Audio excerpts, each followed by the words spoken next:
Hello friends, welcome to సచెస్ world. నేను మీ అమ్ములు. ఎలా ఉన్నారు? అందరూ బాగున్నారా? ఈరోజు వచ్చేసి మనం కారం కుడుములు, అంటే కారంతో కాదు పచ్చిమిరపకాయలు వేసి కారం కుడుములు ఎలా చేసుకోవాలో ఒకసారి చూద్దాం. మనం ఎప్పుడు రెగ్యులర్గా మామూలుగా ఉత్తి శనగపప్పు, బొబ్బర్లు, మినుములు వేసి చేసుకుంటాం కదా. ఇది ఈరోజు ఇలా కొత్తగా ట్రై చేద్దాం.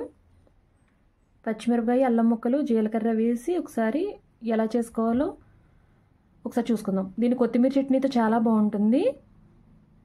ఇది ఒకసారి ఇలా ట్రై చేయండి ఫ్రెండ్స్, నేను చెప్పిన మెజర్లో. ఇప్పుడు మనం ప్రాసెస్లోకి వెళ్ళిపోదాం. నేను కుడుముల కోసం నూక ఇలా ప్రత్యేకంగా ఆడిచ్చి పెట్టుకుని ఉంచుకుంటాను. కొద్దిగా పిండి, కొంచెం నూక అన్నట్టు ఉంటుంది. ఇప్పుడు మనం ఏ గ్లాస్తో అయితే నూక తీసుకుంటామో దాంతో 2 గ్లాసుల నీళ్లు తీసుకుని గ్యాస్ మీద పెట్టేసాను కదా. ఇలా మరుగుతూ ఉన్నప్పుడు నానబెట్టుకున్న శనగపప్పు, నెయ్యి,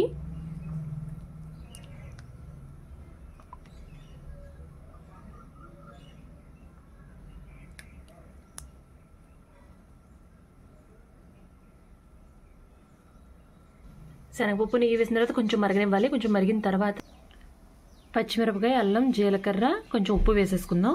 మరిగేటప్పుడు మనం ఇవి వేసేసుకుందాం. దీంట్లో కొత్తిమీర కూడా యాడ్ చేసుకోవచ్చు కావాలంటే. నేనైతే కొత్తిమీర యాడ్ చేయట్లేదు. ఇది కొంచెం మరిగిన తర్వాత మనం సాల్ట్ చూసుకొని అప్పుడు నూక పోసుకుందాం. నాకు సాల్ట్ సరిపోయింది. దీంట్లో నూక పోసేస్తున్నాను.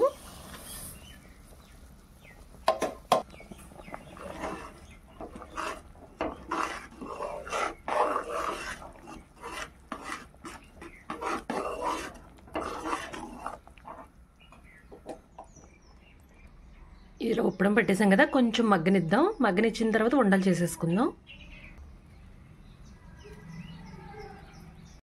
రెడీ అయిపోయినాయి. ఒకసారి ఇలా ఈ కొలతలతో రెడీ చేసి చూసి ఎలా ఉందో చెప్పండి friends. Thanks for watching. Please subscribe my channel.